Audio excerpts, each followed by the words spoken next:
Hello students, welcome to another session of biological classification. In the last class we are discussing about the kingdom Protista और उसमें हम लोग ने देखा क्या कि प्रोटिस्टा में यूनिसेलुलर यूकैरियोटिक ऑर्गेनिज्म पाए जाते हैं और उसके टाइप में हम लोग ने क्या देखा, क्राइसोफाइट्स की बात किए, डायनोफ्लैजिलेट्स की बात किए थे। डायनोफ्लैजिलेट्स में दो फ्लैजिला का प्रेजेंट होना उसका एक्सक्लूसिव फीचर्स है। फिर इग्लेनॉइड्स में सेल वॉल का एब्सेंट होना और उसके जगह पर एक प्रोटीन लेयर जिसको हम लोग पेलिकल्स बोलते हैं उसका प्रेजेंट होना।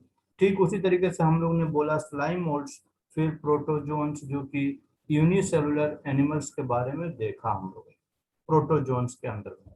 आज हम लोग जो न्यू किंगडम पढ़ने जा रहे हैं that is called the kingdom fungi. तो अब अगर हम लोग एक जो ग्राफ बोले थे या उसको हम लोग बोल सकते हैं कि एक फ्लो चार्ट बोले थे, पढ़े थे, जिसमें हम लोग ने देखा था कि किंगडम मोनेरा होता है वो प्रोकैरियोटिक सेल होता है, फिर किंगडम प्रोटिस्टा होता है that is eukaryotic cell but the unicellular organism is present. After that इसके बाद प्रोटिस्टा के बाद जितने भी किंगडम है वो सब के सब क्या है, मल्टी सेलुलर और यूकैरियोटिक ऑर्गेनिज्म है। तो हम लोग एक बात तो पता चल गई कि fungi is eukaryotic organism, eukaryotic. और यही बात हम लोग को दूसरा क्या पता चल गया कि they are multi cellular, multi cellular. But यहाँ पर हम लोग एक एक्सेप्शन में पढ़ेंगे क्या चीज कि इसमें अब इसमें एक जो एक्सेप्शन है यूनिसेलुलर एनिमल्स है वो है क्या, ईस्ट, यानी एक्सेप्ट ईस्ट। और इसके साथ साथ एक और फंगस है जिसको हम लोग सिंकाइट्रियम बोलते हैं। तो सिंकाइट्रियम एंड ईस्ट आर क्या चीज, यूनिसेलुलर ऑर्गेनिज्म है, यूनिसेलुलर फंगस है। ठीक है, फंगस। ठीक है, अब बात करते हैं क्या कि ये फंगस है। ठीक है, कभी आप लोग फंगस देखे हैं तो ऑब्वियसली सी बात है आप लोग भी देखे हैं, बट हाँ ये जरूर है कि आप लोग मॉनिटर नहीं किए होंगे क्या चीज कि जब भी ब्रेड लाइए या 2-3 दिन तक ब्रेड ऐसे ही खुला छूट जाता है तो क्या देखते हैं उसके ऊपर ब्लैक ब्लैक स्पॉट दिखता है। तो that is black black spot due to presence of fungus. या ठीक उसी तरीके से अगर कभी ऑरेंज वगैरह देखे होंगे, ऑरेंज खराब हो जाता है तो उस पर व्हाइट व्हाइट स्पॉट एक एक कॉटन की तरह दिखना शुरू हो जाता है, that is called the fungus. ठीक है, या फिर फंगस को हम लोग बोल सकते हैं कि कुछ खाने में भी नॉर्मली अगर बात किया जाए तो हम लोग जो मशरूम खाते हैं दैट इज ऑल्सो फंगस या किंगडम फंजाई के अंदर अंतर्गत में आता है। ठीक उसी तरीके से कुछ फंगस जो होता है वो क्या होता है कि कुछ डिजीज क्रिएटिंग फंगस होते हैं, जैसे कि एनिमल्स और प्लांट्स दोनों में होता है। जैसे वाइट व्हीट रस्ट फंगस होता है that is called the Puccinia. तो पक्सिनिया व्हीट में क्या होता है, रस्ट कॉजिंग करता है। ठीक है, तो वहीं पर अच्छा ये एक डिजीज करने वाला फंगस हो गया। वहीं पर कुछ ऐसे भी फंगस है जैसे कि पेनिसिलिन की बात करते हैं या पेनिसिलियम की बात करते हैं। तो पेनिसिलियम से हम लोग को पेनिसिलिन एंटीबायोटिक्स का प्रोडक्शन होता है। इसलिए हम लोग बोल सकते हैं क्या चीज कि दिस फंगस या kingdom fungi are ubiquitous in nature और we can say that the cosmopolitan in nature. तो क्या बोल रहे हैं, this fungus is ubiquitous, ubiquitous. ठीक है, मतलब सभी जगह पाया जाने वाला है। अब सभी जगह पाया जाने वाला है मतलब हम लोग क्या बोल सकते हैं कि this occur in the air, this occur in the water, this can occur in the soil और इवन एनिमल्स एंड प्लांट्स में भी हम लोग को देखने को मिलता है। ठीक है, इसीलिए हम लोग इसको बोले यूबिक्यूटस इन नेचर, सभी जगह मिलने वाला है। और आजकल तो कोरोना काल है, देख ही रहे, हर दिन डेली न्यूज में हम लोग देख रहे हैं कि व्हाइट फंगस हो रहा है, ब्लैक फंगस हो रहा है, येलो फंगस हो रहा है, दैट इज फंगस। तो उसी के बारे में हम लोग पढ़ रहे हैं। ठीक है, तो अब हम लोग क्या बात करें कि पहले हम लोग क्लासिफिकेशन में क्या देख रहे थे कि आर एच विटेकर ने फंगस किंगडम को यानी फंजाई किंगडम को बनाया। ठीक है, इसके पहले वो किस में रखा हुआ था फंगस, वो प्लांट किंगडम में रखा गया था। किस बेसिस पर, तो इसके पास भी सेल वॉल प्रेजेंट है। तो चलिए इसके पास क्या लिख दिए, हैव सेल वॉल। चलिए कोई बात नहीं, सेल वॉल है, सेल वॉल, बट जब इन्होंने क्या देखा, सेल वॉल तो है but it is different from the plant cell wall. तो ये प्लांट सेल वॉल है, ये फंगस सेल वॉल है किस चीज का बना हुआ, तो मेड अप ऑफ सेलुलोज, जो कि प्लांट्स में भी पाया जाता है, बट यहाँ पर सेलुलोज बहुत ही लिटिल अमाउंट में पाया जाता है, और जो मैच्योरिटी ऑफ कंपाउंड जो रहता है दैट इज काइटिन। तो हम लोग बोलते हैं क्या नॉर्मली कि फंगस में काइटिन का सेल वॉल बना होता है, ठीक है। अब यहाँ पर से एक क्वेश्चन पूछा गया है कि फंगस में, ठीक है, काइटिन का तो बना हुआ है, but this chitin is prepared from, किससे बनता है, तो इसके प्रिकर्सर जो है, प्रिकर्सर, प्रिकर्सर किसको बोलते हैं, तो वैसा सब्सटेंस जिससे ये मॉलिक्यूल्स बना है उसको प्रिकर्सर बोलेंगे। तो precursor is acetyl glucosamine, acetyl glucosamine, ठीक है ना, जो कि काइटिन में ही प्रेजेंट रहता है, मतलब काइटिन का प्रोडक्शन करता है, ठीक है। ये बड़ा इंपॉर्टेंट है काइटिन का प्रेजेंट होना, ठीक है। अब हम लोग क्या बोल रहे हैं कि, चलिए पहले इसको डिलीट कर देते हैं। अब क्या बोल रहे हैं कि ये इतने वैरायटी को हम लोग देख लिए, क्या क्या देख लिए कि कुछ डिजीज क्रिएट करने लायक है, कुछ खाने वाला फंगस होता है, तो कुछ एंटीबायोटिक्स का प्रोडक्शन करता है, और उसमें क्या देखे कि ये अब डिफरेंट डिफरेंट प्लांट्स में, डिफरेंट एनिमल्स में पाया जा रहा है, मतलब, और इसके पास सेल वॉल प्रेजेंट है, but it is different from the plant, plant kingdom. तो क्यों डिफरेंट है, तो हम लोग अभी देख लिए कि इसका सेल वॉल काइटिन का बना हुआ है, ये तो बात कर लिए, ठीक है। लेकिन अब दूसरा बात और क्या डिफरेंस होने के कारण क्या है, तो ये प्लांट की तरह ऑटोट्रॉपिक नहीं है, मतलब अपना फूड प्रिपेयर नहीं कर सकता है। तो क्या हम लोग बोल दिए कि they are not autotrophic, autotrophic, autotrophic का मतलब क्या हो गया कि they do not have the chlorophyll pigments, इसके पास क्या रहेगा, क्लोरोफिल पिगमेंट्स नहीं है। इसका मतलब क्या हुआ कि दिस मीन्स फंजाई या kingdom fungus is heterotrophic, heterotrophic in nature, heterotrophic organism, ठीक है। अब ये हेट्रोट्रॉप्स तो है, यानी अपना भोजन खुद नहीं बना रहा है, दूसरे के ऊपर डिपेंड कर रहा है।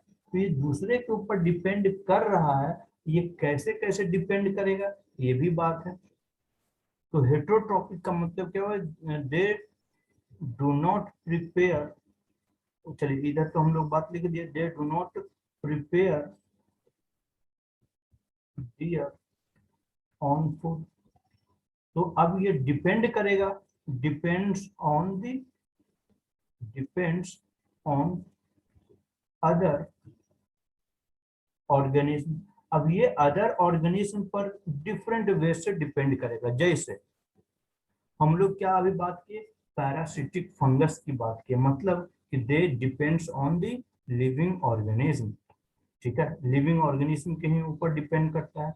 तो हम लोग क्या बोलते हैं कि ये सैप्रोफाइट हो सकता है, सैप्रोफाइट, सैप्रोफाइट का मतलब क्या हुआ, they depends on the dead organism, depends on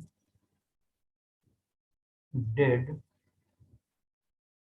substances या ऑर्गेनिज्म, ठीक है, तो उसको सैप्रोफाइट बोल दिए। वहीं पर दूसरा जो मोड हम लोग क्या अभी डिस्कस करें, पैरासिटिक, तो पैरासिटिक हो सकता है, पैरासिटिक, पैरासिटिक का मतलब क्या बतलाया कि they depends on the living organism. अब ये ऑर्गेनिज्म प्लांट भी हो सकता है और एनिमल भी हो सकता है, but they will be living, वो लिविंग रहेगा, और जबकि सैप्रोफाइट में क्या हो गया, वो डेड हो गया। उसी तरीके से तीसरा टाइप का इसका हेट्रोट्रॉपिक जो ऑर्गेनिज्म तीसरा टाइप का हो सकता है वो है क्या चीज, symbiotic.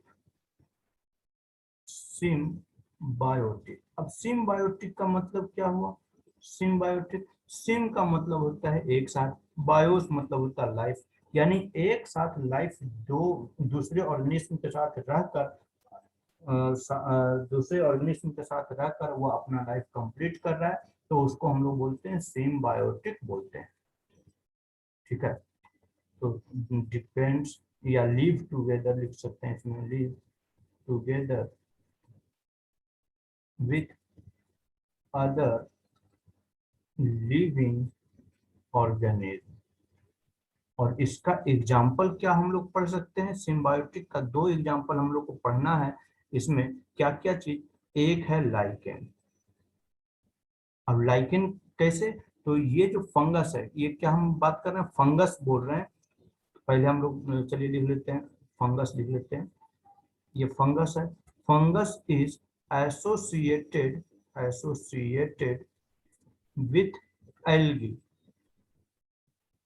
To form a structure called क्या चीज, लाइकेंस।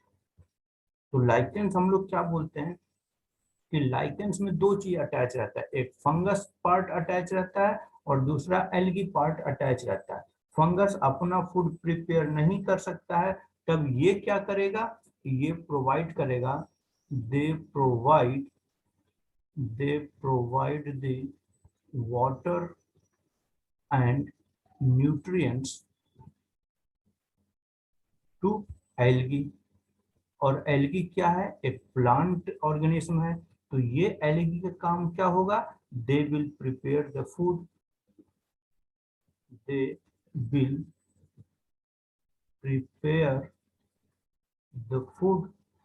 और ये फूड एल्गी को भी, एल्गी भी यूज कर लेगा और साथ साथ फंगस को भी मिल जाएगा। और एल्गी को क्या चाहिए, फूड बनाने के लिए वाटर चाहिए और न्यूट्रिएंट चाहिए, तो वाटर वगैरह फंगस सपोर्ट कर दिया। तो इस तरीके से एक दूसरे के साथ जुड़कर रहने से क्या बोल दिए, वैसे को सिम्बायोटिक एसोसिएशन बोल दिए। और उसका पहला एग्जांपल क्या हो गया, लाइकेंस हो गया।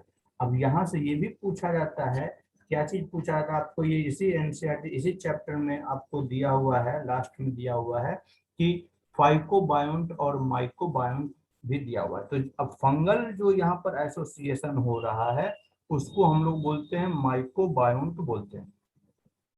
फंगल एसोसिएशन या फंगल कंपोनेंट्स होता है उसको हम लोग क्या बोलते हैं, माइकोबायोन्ट बोलते हैं।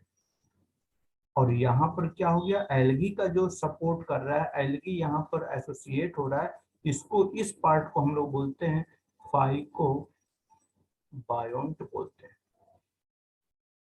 तो मतलब इसका मतलब ये हुआ कि this lichen consist of mycobiont and phycobiont. ठीक है, तो ये सिम्बायोटिक रिलेशनशिप शो कर दिया। ठीक उसी तरीके से जो दूसरा सिम्बायोटिक रिलेशनशिप शो कर रहा है वो उसको हम लोग बोलते हैं माइकोराइजा। और माइकोराइजा क्या है, तो जब फंगस एसोसिएट करता है रूट्स के, हायर प्लांट्स के रूट के साथ एसोसिएट करता है, उसको हम लोग माइकोराइजा बोलते हैं। ठीक है, तो क्या हम लोग बोल दिए माइकोराइजा।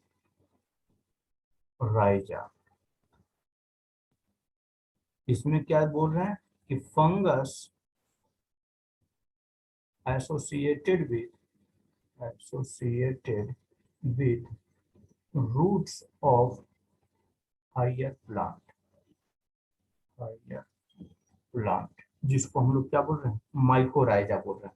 अब यहाँ से जो बड़ा इंपॉर्टेंट क्वेश्चन बहुत बार पूछा गया है कि इसमें जो फंगस का कौन सा टाइप या कौन सा स्पेसिस इसमें एसोसिएटेड है, वो है Glomus. Glomus is the genus of arbuscular mycorrhiza, arbuscular mycorrhiza, mycorrhiza, जिसको AM बोलते हैं, माइक्रो अर्बस्कुलर माइकोराइजा फंजाई एसोसिएट करता है, उसका जीनस का नाम ग्लोमस है। ये बहुत बार पूछा गया, इसको याद रखिएगा। ठीक है, तो हम लोग क्या बोले कि ये हेट्रोट्रॉप्स है, मतलब ये पैरासिटिक भी शो कर रहा है, सैप्रोफाइट भी है और सिम्बायोटिक एसोसिएशन भी शो किया। ठीक है, अब हम बात कर रहे हैं कि ये ठीक है, अब इसके पास अपना तो फूड मटेरियल्स बनाने के लिए है नहीं, तो मतलब रिजर्व फूड मटेरियल क्या रहेगा, तो reserve food material will be reserve food material is glycogen. अब ये तो इसके पास स्टार्च रहेगा नहीं, क्योंकि प्लांट्स के पास स्टार्च होता है, प्लांट्स अपना भोजन खुद बना रहा है, ये अपना भोजन खुद प्रिपेयर नहीं कर रहा है, मतलब इसके पास तो स्टार्च नहीं जाएगा, ये एनिमल की तरह बिहेव करेगा। एनिमल में हम लोग क्या है, एनिमल में हम लोग में ग्लाइकोजन के फॉर्म में फूड स्टोर होता है, तो इसमें भी ग्लाइकोजन के फॉर्म में फूड स्टोर होता है, और साथ साथ ऑयल ग्रेन्यूल्स के या ग्लोब्यूल्स के फॉर्म में भी फूड स्टोर होता है। तो food stored in the fungus, that is occur in the form of glycogen and oil globules। ठीक है, अच्छा इसके अलावा हम लोग एक बात और क्या अभी पढ़े कि they are multi cellular except क्या चीज, यूनिसेलुलर इज ईस्ट एंड सेंट्राइकम, यही बात बोले।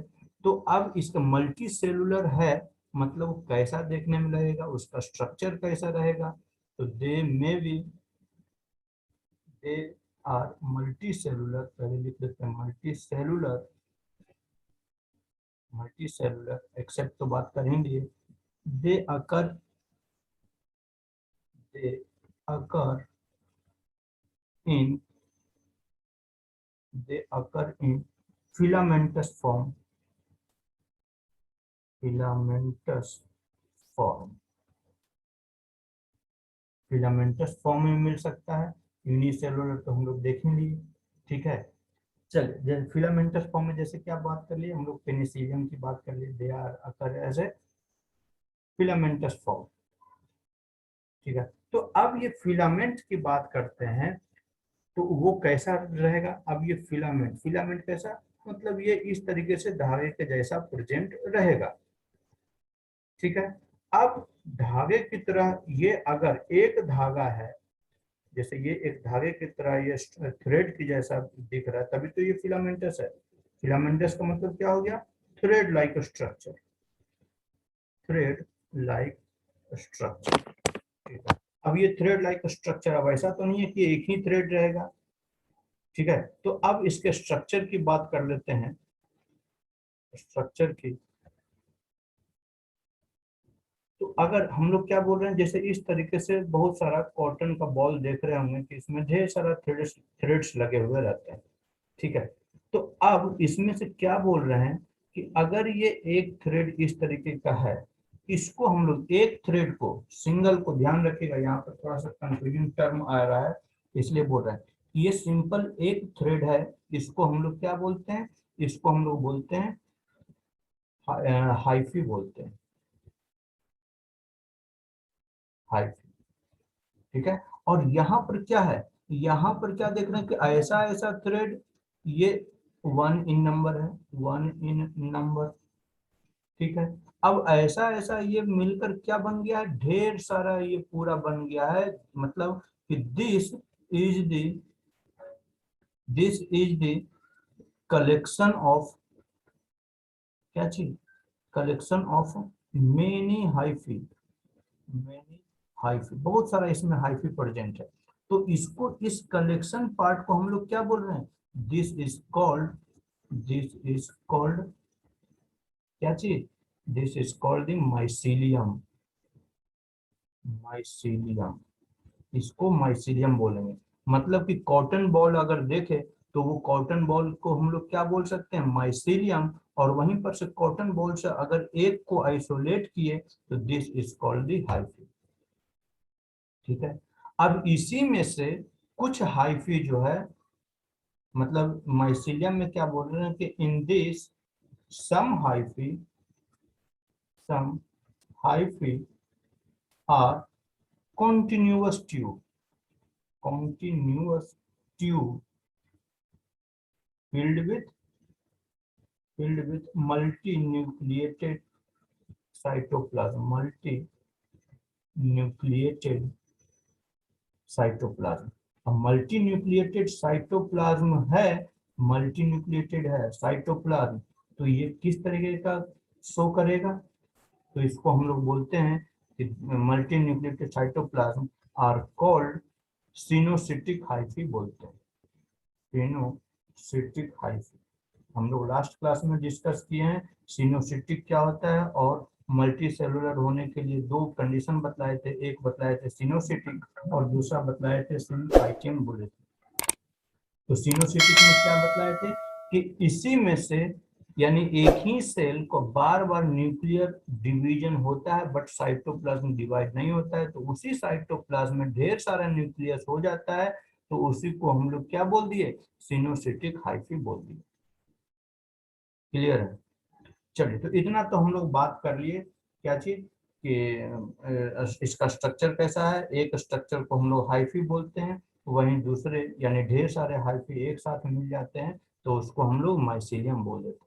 इसी में से कुछ कुछ कुछ हम यहाँ बोल रहे हैं कुछ हाइफी मल्टी न्यूक्लिएटेड होता है, तो इसका मतलब हो गया कि और भी सारे जो रहेंगे अदर्स विल बी क्या चीज, others hyphae will be, others hyphae will be septate. वो सब में क्या रहेगा? एक सेल वॉल इसमें बना हुआ रहेगा, जिसके कारण यानी एक सेल एक न्यूक्लियस कंटेन करके रखेगा। ठीक है।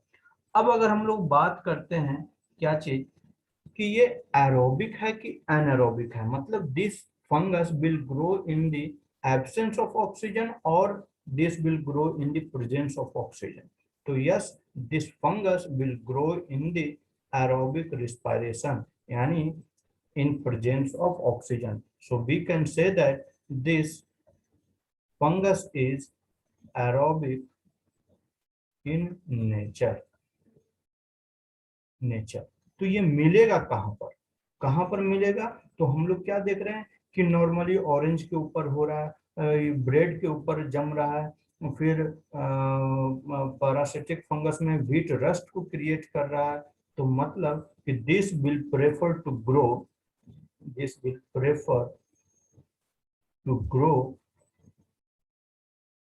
in warm and humid place, warm and humid places के ऊपर ये अपने आप को बड़ा रैपिडली ग्रो करेगा। अब बात यहाँ पर आई ग्रो करने की, मतलब इसका मोड ऑफ रिप्रोडक्शन कैसा होगा। तो अगर हम लोग बात करते हैं मोड ऑफ रिप्रोडक्शन की, तो ये तीनों तरीके से रिप्रोड्यूस करता है। मोड ऑफ रिप्रोडक्शन, ये तीनों टाइप के रिप्रोडक्टिव सिस्टम है उसके थ्रू ये रिप्रोड्यूस करता है। पहला क्या है? Asexual mode of reproduction. ठीक है, एसेक्सुअल, या पहले वेजिटेटिव की बात कर लेते हैं। Vegetative reproduction.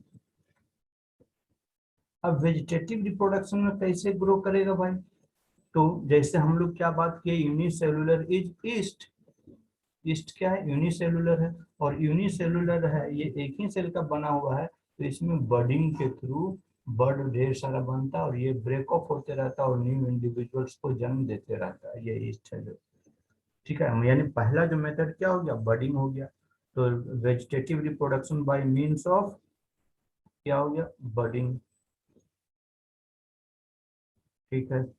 अब क्या है कि ये फिलामेंटस स्ट्रक्चर इस तरीके से फिलामेंट है और ये सेप्टेट रहेगा, तो इसमें क्या हो सकता है? फ्रेगमेंटेशन। अगर ये टूट जाए, फ्रेगमेंट में टूट जाए, तब भी ये दो हिस्सों में डिवाइड हो जाएगा और वो अपने आप को ग्रो कर लेगा, रिप्रोड्यूस कर लेगा। मतलब कि जो दूसरा मेथड हो सकता है in the case of vegetative reproduction, that will be fragmentation. और तीसरा क्या हो जाएगा? Binary fusion. तो इस तरीके से हम लोग वेजिटेटिव रिप्रोडक्शन की बात कर लिए। वहीं पर इसका जो दूसरा मेथड होता है that is asexual mode of reproduction. Asexual mode of reproduction, asexual reproduction. अब एसेक्सुअल में क्या होगा, यहाँ पर स्पोर का फॉर्मेशन करेगा बाय फॉर्मेशन ऑफ स्पोर। अब ये स्पोर डिफरेंट टाइप का हो सकता है, जैसे कैसा, तो एक हो सकता है जिसको ऑर्थ्रो स्पोर बोल सकते हैं, बाई ऑर्थ्रो स्पोर। अब ये स्पोर डिफरेंट टाइप का हम लोग बोल रहे हैं, तो क्या होता है, ये कोनिडिया स्पोर का हो फॉर्मेशन हो जाएगा, जू स्पोर का फॉर्मेशन होगा, इस टाइप का डिफरेंट सारे स्पोर्स का फॉर्मेशन होगा।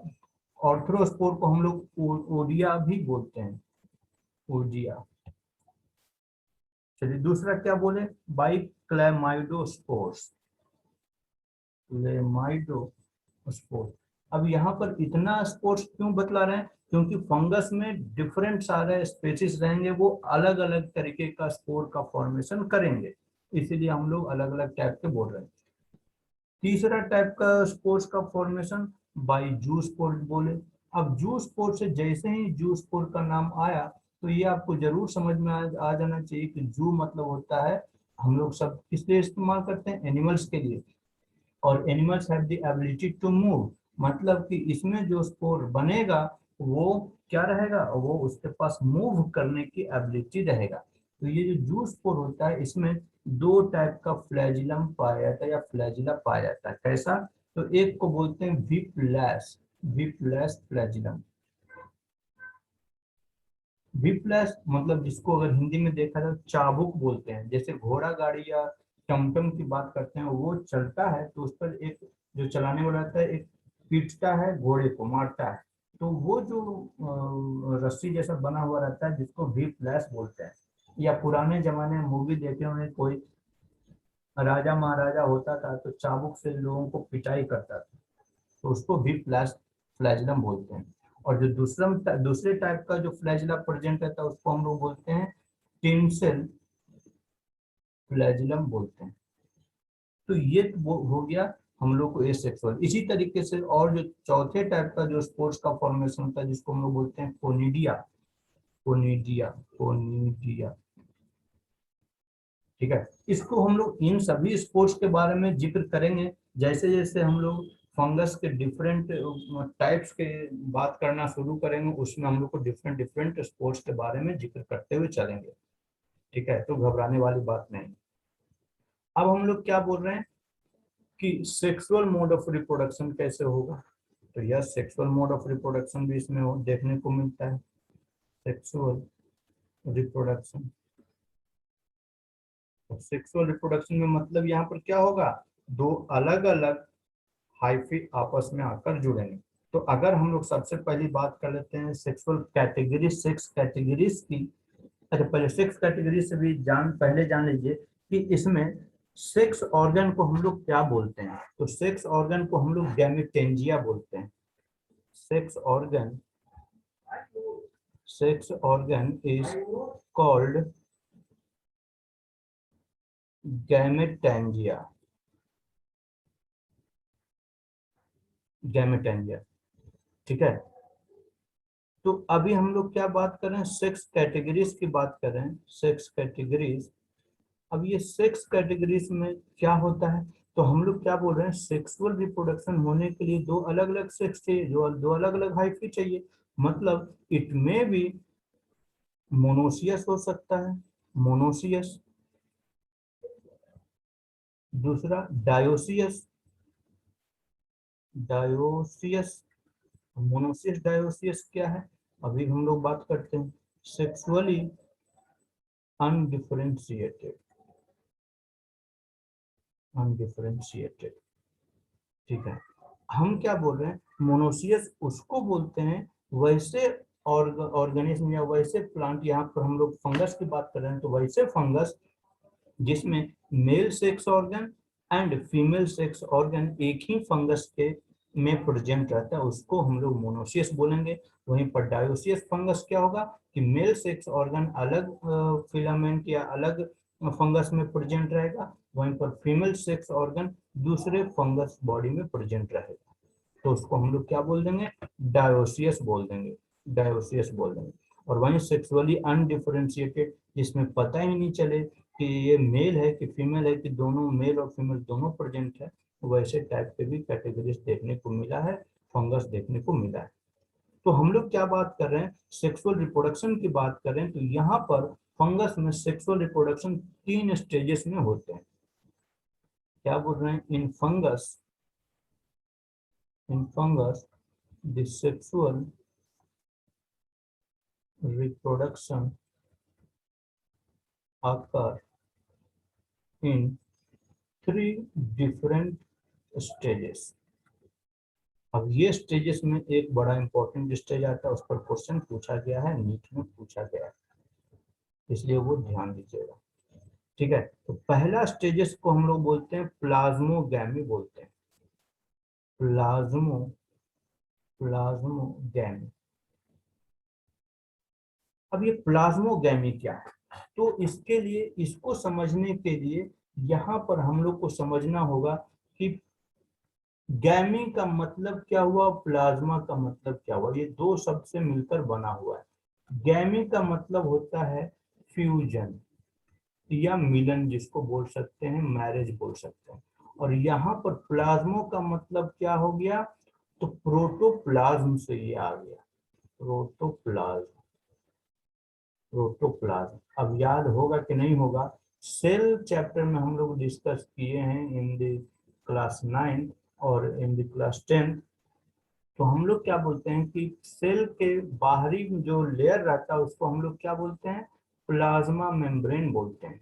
और प्लाज्मा मेम्ब्रेन के अंदर में जो कोई सब्सटेंस है उसको हम लोग क्या बोलते हैं, प्रोटोप्लाज्म बोलते हैं।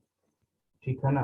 तो इसका मतलब क्या हुआ, यहाँ पर हम लोग क्या बात कर रहे हैं, प्लाज्मोगैमी का मतलब प्रोटोप्लाज्म का फ्यूजन होना।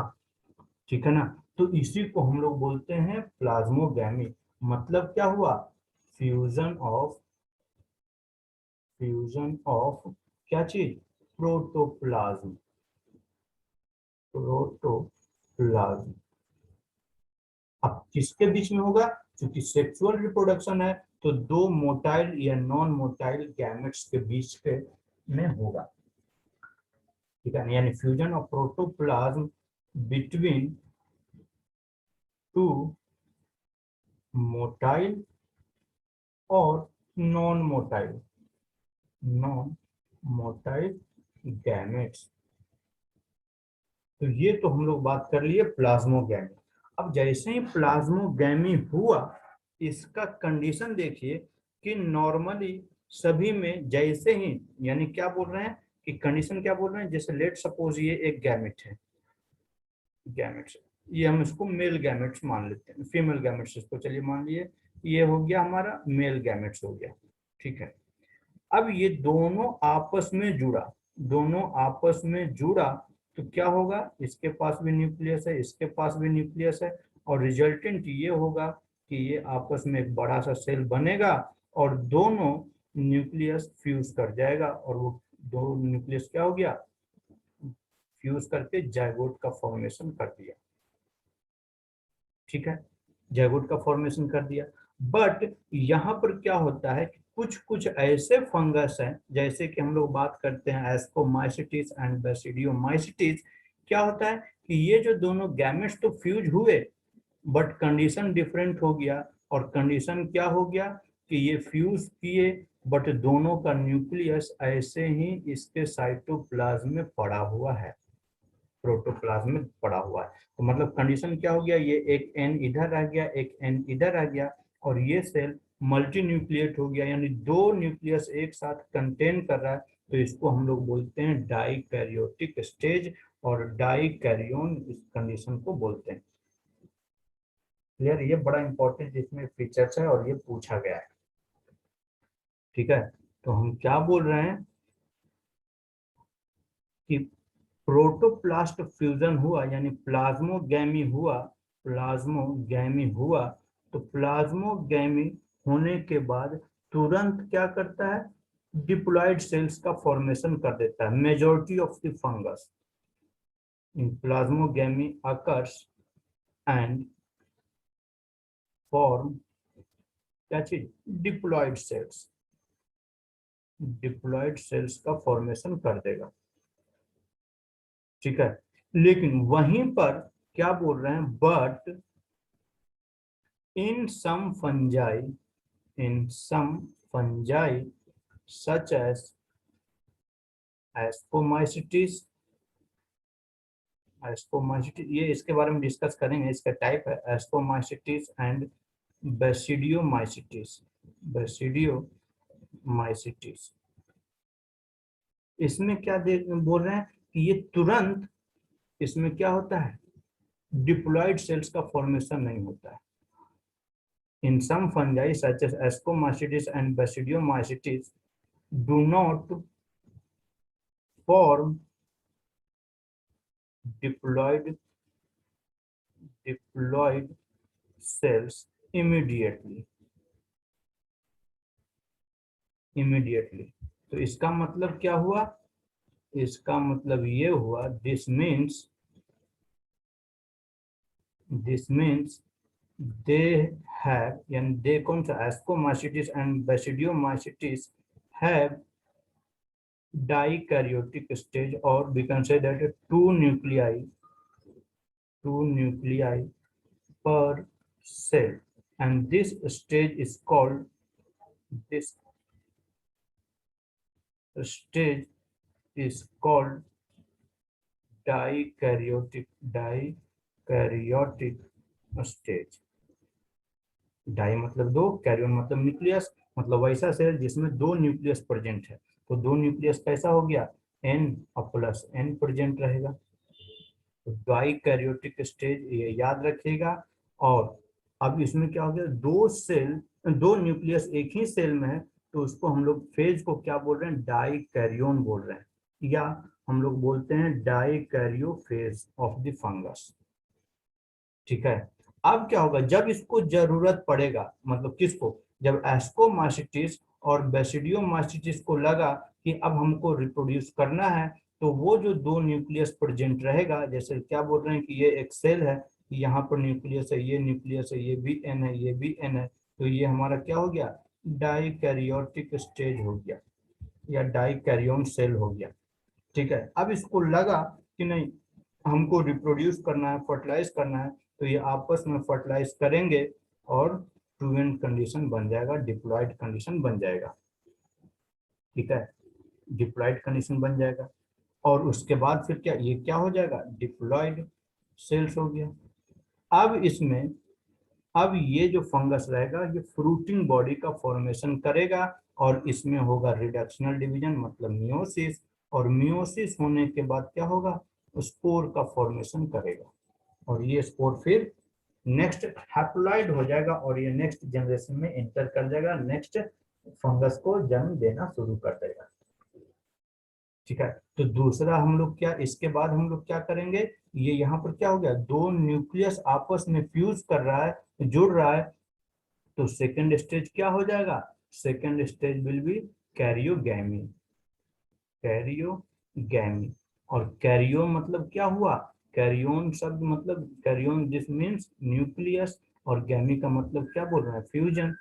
तो अब यहाँ पर क्या होगा, न्यूक्लियस का फ्यूजन होगा, यानी कैरियोगैमी में हम लोग बोल सकते हैं कि फ्यूजन ऑफ टू न्यूक्लियाई, और यहाँ पर टू न्यूक्लियाई होगा, तो दैट विल फॉर्म क्या चीज, that will form diploid cells, diploid cells. अब ये सेल्स जनरेट करना शुरू कर जाएगा। अब डिप्लॉयड सेल्स का मतलब ये भी बोल सकते हैं, ये जाइगोट का फॉर्मेशन हुआ, ठीक है ना। अब ये डिप्लॉयड सेल्स का काम क्या करेगा, फ्रूटिंग बॉडी का डेवलपमेंट करेगा, फ्रूटिंग बॉडी। अब इसके बाद इस डिप्लॉयड सेल्स में क्या होगा, reductional division, reductional division, reductional division. और रिडक्शनल डिवीजन को हम लोग और क्या बोलते हैं, मियोसिस बोलते हैं। तो मियोसिस होगा मतलब क्या होगा कि एक सेल से हम लोग को कितना सेल्स बनता है, मियोसिस में चार सेल्स का फॉर्मेशन करेगा। तो चार सेल्स का फॉर्मेशन करेगा, तो यहाँ पर क्या हो जाएगा, स्पोर का फॉर्मेशन होगा। क्योंकि ये जाइगोट डिप्लॉयड है, तो यहाँ हैप्लॉयड क्या हो जाएगा, स्पोर्स क्या हो जाएगा, हैप्लॉयड हो जाएगा, ठीक है। तो यहाँ पर क्या हो रहा है, रिडक्शनल डिवीजन हो रहा है, मतलब कि जो थर्ड स्टेज विल बी क्या चीज, meiosis, meiosis, or we can say that the reductional division meiosis of zygote to form क्या चीज बना, यहाँ पर स्पोर का फॉर्मेशन किया तो स्पोर्स, और ये स्पोर्स कैसा रहेगा, हैप्लॉइड रहेगा। तो इस तरीके से हम लोग क्या देखे कि जितना बेसिक फीचर्स है फंगस किंगडम का उसके बारे में डिस्कशन किए, कैसा देखने में लगेगा, कैसा उसका फीचर्स है, वो यूबिक्यूटस है, सभी जगह पाया जा रहा है, वो फिलामेंटस फॉर्म में है, वो अपना खाना फूड प्रिपेयर नहीं कर सकता तो वो सैप्रोफिटिक हो गया, पैरासिटिक हो गया, सिम्बायोटिक रिलेशनशिप शो किया, फिर वहीं पर उसके किस तरीके से मोड ऑफ रिप्रोडक्शन कैसा रहेगा, किस किस तरीके से अपने आप को रिप्रोड्यूस कर सकता है, उसके बारे में देखें। अब इसके हम लोग डिफरेंट टाइप्स की बात करेंगे, मतलब टाइप्स ऑफ फंगस की बात करेंगे। तो टाइप्स ऑफ फंगस में हम लोग नॉर्मली पूरे फंगस को 4 मेजर डिवीजन में डिवाइड करके रखते हैं, जैसे phycomycetes, ascomycetes, basidiomycetes and deuteromycetes. तो इसके बारे में हम लोग नेक्स्ट क्लास में डिस्कशन करेंगे। आज के लिए इतना ही रहने देते हैं। टाइप्स ऑफ फंगस हम लोग नेक्स्ट क्लास में देखेंगे। क्लियर है?